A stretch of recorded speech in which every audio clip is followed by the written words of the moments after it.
¿Has sentido que la literatura no es algo que se lee, sino algo que se padece físicamente? ¿El autor al otro lado de la página está simplemente tecleando o está interpretando un papel porque le va la vida en ello? Llego al cierre de esta serie, al episodio más personal y quizá al más revelador, la performance de la escritura.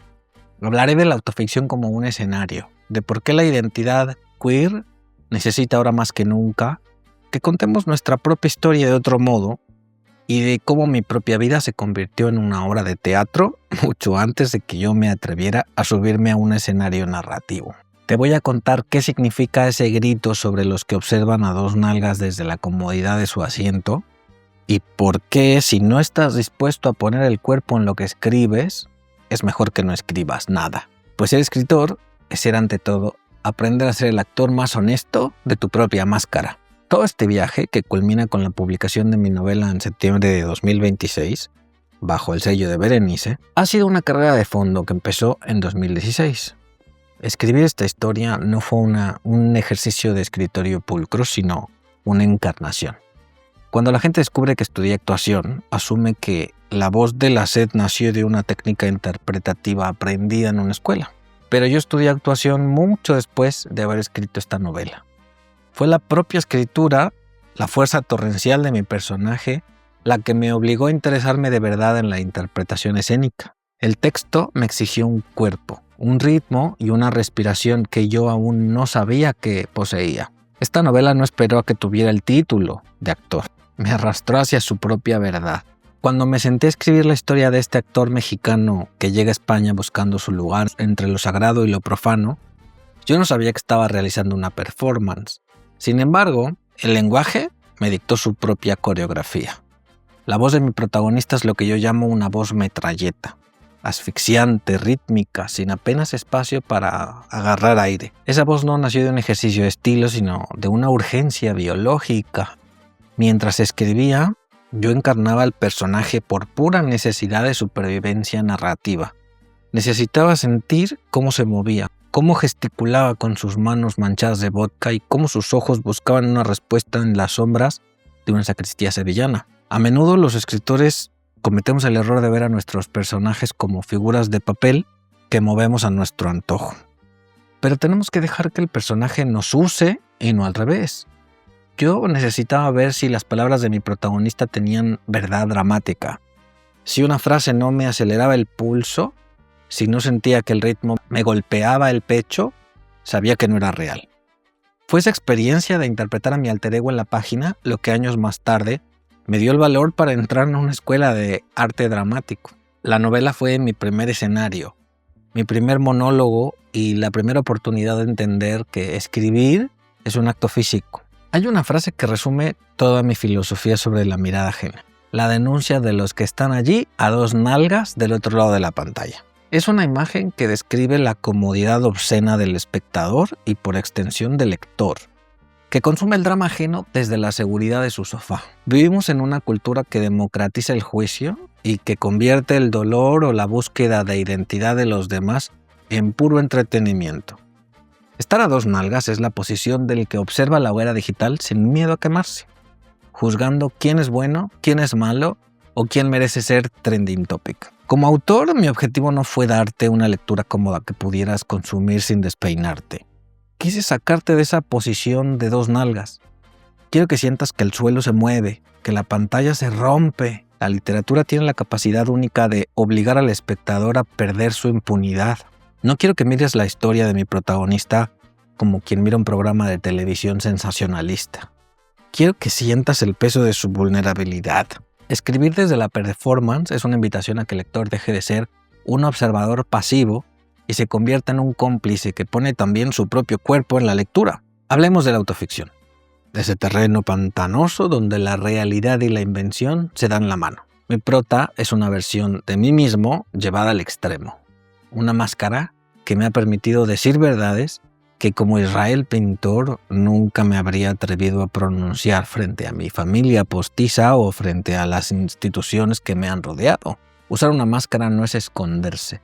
Es paradójicamente la única forma de revelarse por completo. A veces, para contar nuestra propia historia de otro modo, tenemos que convertirnos en personajes de nuestra propia invención. A través de esta máscara pude canalizar la rabia, el deseo y esa fe mística y barroca que me pertenece por derecho propio. La autoficción me dio el permiso para ser políticamente incorrecto, para ser patético, excesivo y libre. Si vas a escribir tu propia historia, mejor no tengas miedo de deformarla, exagerarla o usar el sarcasmo como bisturí. La verdad literaria no es una fotocopia de la realidad, es lo que queda cuando te atreves a prenderle fuego a tus máscaras hasta encontrar una cara que realmente muestra quién eres. Si algo he aprendido en esta década de trabajo, es que ser terco es una de las virtudes más infravaloradas de un escritor. Mi reencuentro con el conflicto religioso en 2016 no fue una anécdota, fue el inicio de una travesía de 10 años. Me di cuenta de que si yo no contaba la historia de la homosexualidad y el catolicismo desde una perspectiva queer y diferente, nadie lo iba a venir a hacer por mí. Los discursos imperantes me habían mantenido expulsado de mi fe, me hacían sentir reprobado, alguien sin posibilidad de dar frutos en la casa de Dios. Aprendí que merece la pena mantenerse firme en esa terquedad creativa. Si una idea es lo suficientemente importante como para perseguirte durante una década, tienes la obligación moral de escribirla. El oficio literario es una carrera de fondo. No puedes tener prisa por publicar. El mercado tiene sus tiempos, pero tu verdad tiene los suyos. Mi consejo para ti es que seas un corredor de maratones. Acumula proyectos, no dejes de trabajar en la siguiente idea, aunque la anterior aún no haya visto la luz. La terquedad es el motor que convierte una obsesión privada en una obra que puede hablarle al mundo. Hay una frase de Paul P. Preciado que ha sido mi brújula. No será posible sobrevivir sin contar nuestra propia historia de otro modo, sin soñar de otro modo. Para la comunidad queer, esto no es solo una opción estética, es una necesidad de supervivencia.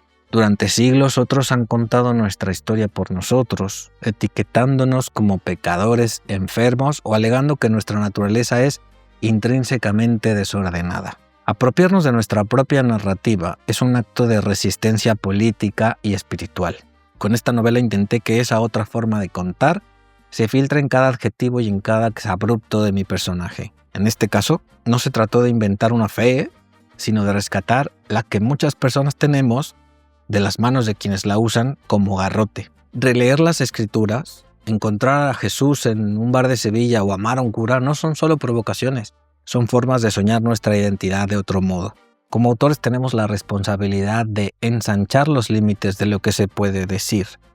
Si nuestra historia no cabe en el molde establecido, entonces nuestra misión es romper el molde y construir uno nuevo con las piezas de nuestra propia verdad. El arte es vulnerabilidad puesta sobre la mesa.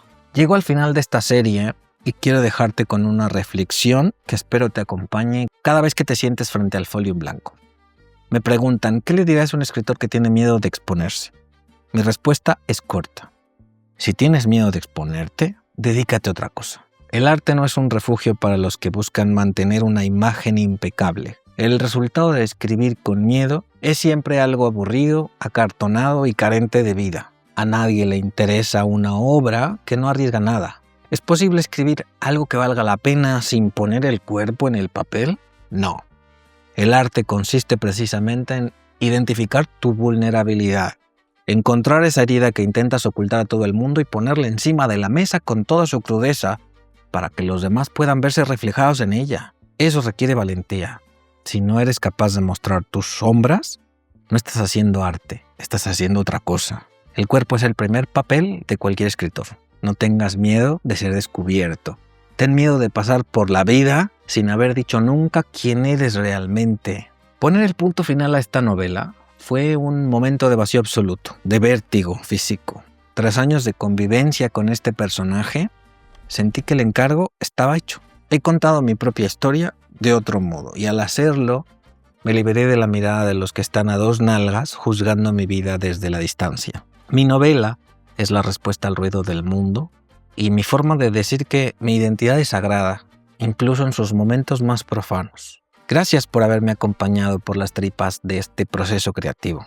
Ha sido un honor compartir contigo la experiencia, mis dudas y hallazgos. Mi novela llegará a las librerías en septiembre de 2026, ya, bajo el sello de Berenice. Y mi mayor deseo es que cuando la abras, sientas el impacto físico, que reconozcas la fuerza de una voz y que tal vez encuentres en ella el valor para contar tu propia verdad.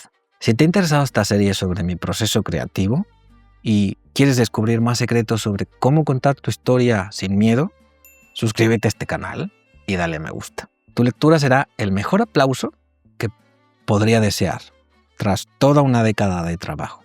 Déjame en los comentarios qué es lo que más te ha marcado de este breve viaje y cuéntame, ¿te atreves por fin a poner el cuerpo en el papel? Sigo escribiendo, seguiré buscando la luz en los lugares más insospechados y seguiré siendo ese terco que no se rinde ante los moldes establecidos. Como ya sabes, el año pasado empecé a escribir una nueva novela a partir del fallecimiento de mi mamá. Y en esa sigo. Pronto retomaré la serie que interrumpí entonces, así que quédate atento. No dejes de escribir, no dejes de soñar de otro modo y sobre todo, no dejes que el miedo te robe tu historia. Un abrazo literario infinito y nos vemos en las librerías. ¡Qué ilusión! Yo soy Israel Pintor, coach literario y profesor del taller de escritura creativa. Escribe que la vida son 2 días y no hay bloqueo. Si valoras este contenido, da clic al botón gracias y déjame una propinita para que siga formándote como un escritor profesional. Gracias. Deja de pelearte con la página en blanco y dale a tu carrera un impulso. Hazte tallerico la preguntón, accede a tutoriales, videocursos y mi guía personal cada mes. ¿Quieres tomar clases conmigo? Conoce mis cursos en israelpintor.com.